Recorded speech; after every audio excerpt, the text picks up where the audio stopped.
Welcome to Words and Prayers. Do you often feel that prayer is useless, let alone praying with faith? After many years of believing in the Lord, you are still confused about prayer, or some Christians do not know what to say and how to express when they pray.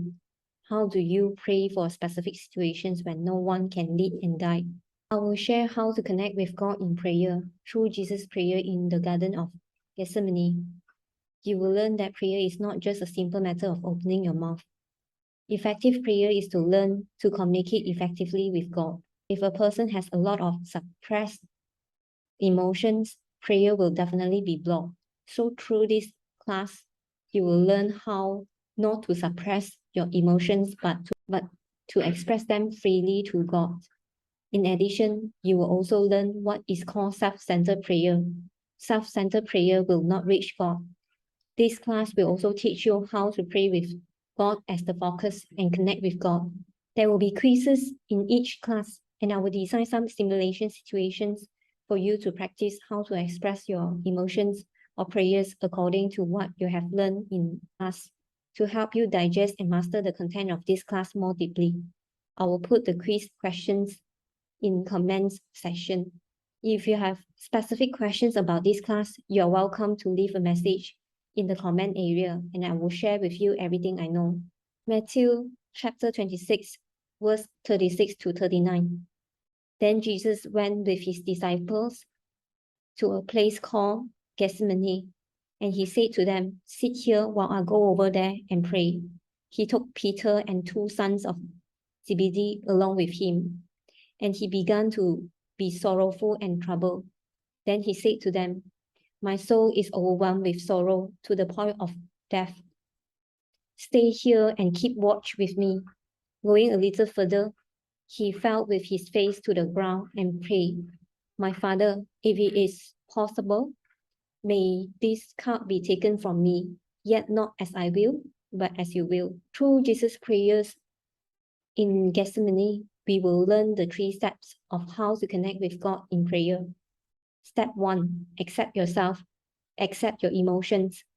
Step 2, acknowledge your weaknesses, emotions, stress, etc. Step 3, turn to God and ask for his help and healing. What we are going to learn today is the second step, acknowledging your weaknesses and emotions, stress. Let's see and learn how Jesus confessed his weakness and emotions before God. This does not mean to deny the importance of faith.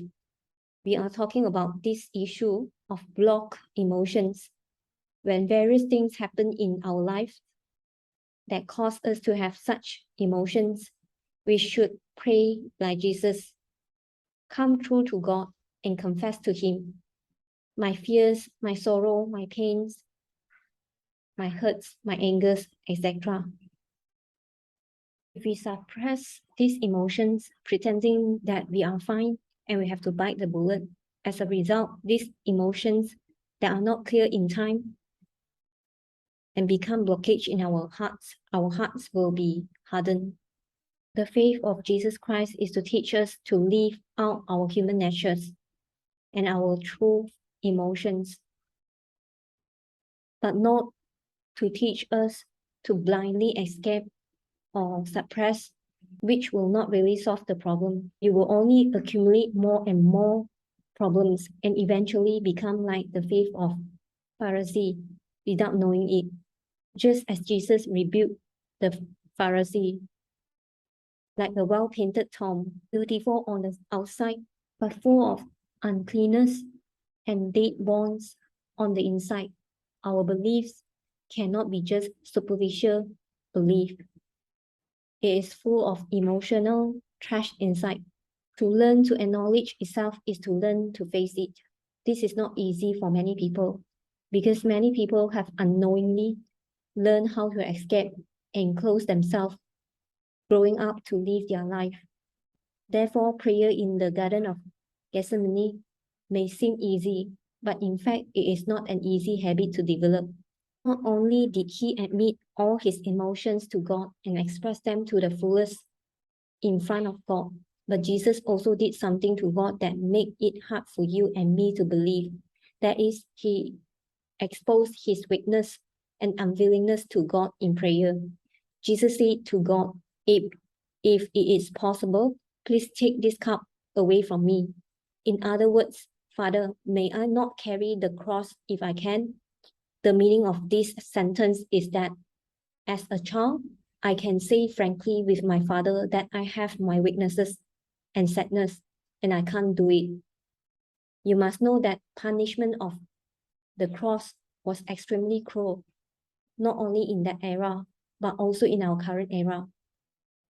In general, the victim is hung on the cross for at least 36 hours and will experience the greatest degree of pain and torture before dying. Have you ever had an experience like Jesus in your prayer, or you have never dared to imagine that you can speak to God in such a tone when you are praying? In the eyes of many people, it is simply unfilial and outrageous. Now let's learn the truest prayers of Jesus to the Father in the Garden of Gethsemane. The way Jesus prayed before God is a way of communicating with God. It is not easy. It is not saying some pretty or decent words in front of God.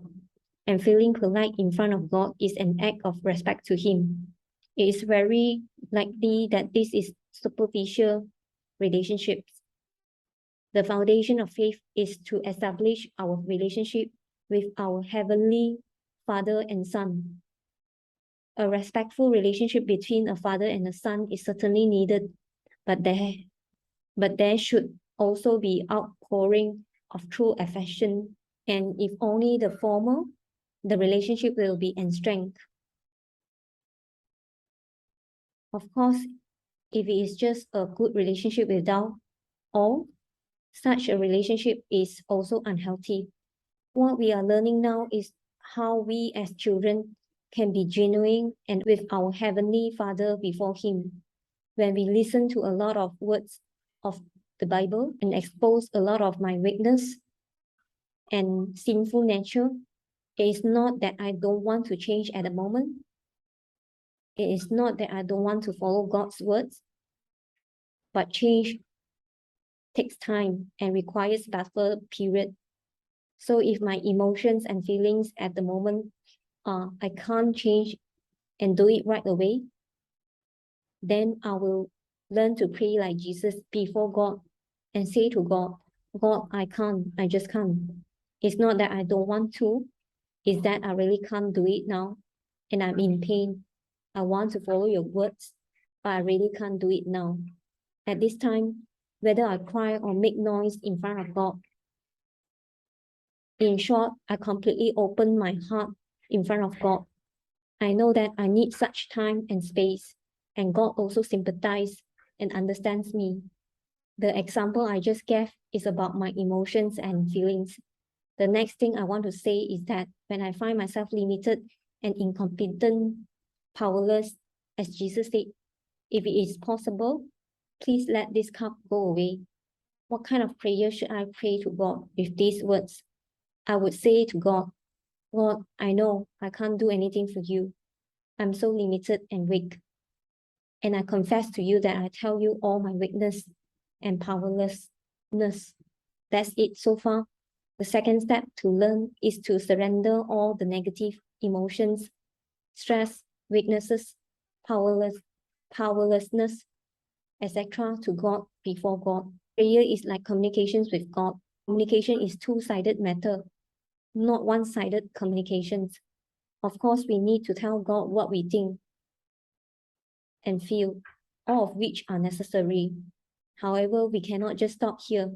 You can't just say what you want to say in prayer and think it's all there is to praying. Of course, God would love to hear us share everything we have with Him, but we also need to give God time to speak with us so that He can add His power and strength to us.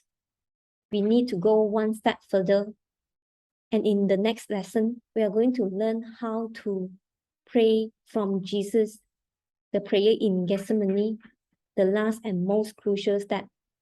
In this step, we will learn how to switch from self-centered prayer to God-centered prayer. Jesus did not hide His presence feelings, and thoughts from God. He exposed his truest self to God. Even though it may seem negative to people, Jesus knew it was all allowed, accepted in the presence of his loving heavenly Father. God also wants to have such a true and intimate relationship with you and me. Prayer is based on wanting to believe in God's love, believing that he will not blame us, even if we vent our emotions towards him. God sees all this as merciful and distressed for us. Quiz 1. If your pastor or church leader asks you to do something that you feel embarrassed about, you know you should do it, but it's hard for you right now. You say you need to pray. How do you speak to God in prayer? Quiz 2. You know you need to forgive someone, but you just can't do it right now. By learning the first and second steps of prayer in Gethsemane, do you think how to confess to God in prayer? I'll put this quiz in the comments and look forward to seeing your share and responses. If you like my channel, don't forget to follow. Click the bell to receive timely updates.